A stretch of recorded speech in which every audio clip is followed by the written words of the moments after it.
Seyipafu. Ndagusuhuje wowe ukurikirana Seyipafu TV, reka tunyarukire mu makuru y'imikino turebe ikiri kuvugwamo. Amakuru ari kuvugwa mu y'imikino nuko wari umutoza w'ikipe ya Etincelle Seninga Innocent yamajije gusezera ku mirimo y'ubutoza. Imirimo y'ubutoza yaramazeho ukwezi muri ino kipe.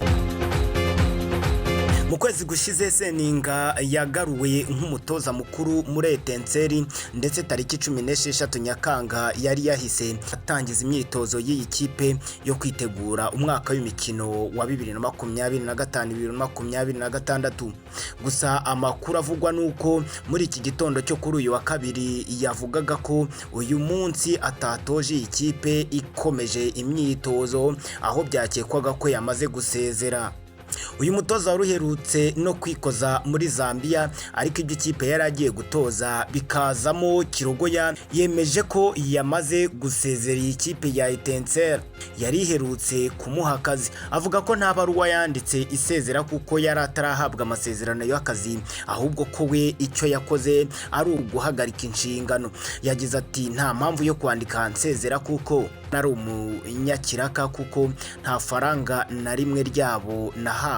Yavuze kandi ko umunyamabanga mukuru wa Etincelle Bagoyi Sultan ari inyuma yo guhagarika inshingano kwe, kuko yanyereje amafaranga yagombaga guhabwa na perezida w'iyi kipe. Ati na installation fees perezida yanyoherereje umwe mu bo bakorana yarayijyaniye ntiyangeraho, ibyo rero nabifashe nk'agasuzuguro. Uyu mutoza wigeze no guhagarikwa n'ubuyobozi bw'iyi kipe ya Etincelle yavuze ko nyuma yo kugarurwa mu nshingano yanimwe uburenganzira mu bikorwa byo gushaka no gusinyisha abakinnyi abona ko bazamufasha mu kazi ke. Yavuze ko hari abakinnyi we yagiye abereka yifuzaga, ariko bakabanga bakizanira ababo bakabasinyisha atabizi, kandi ari we uzabazwa iby'umusaruro wabo.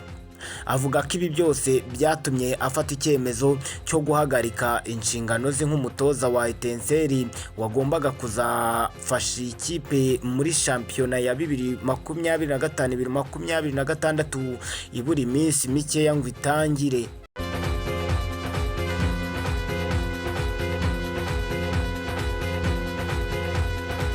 Seyipafu.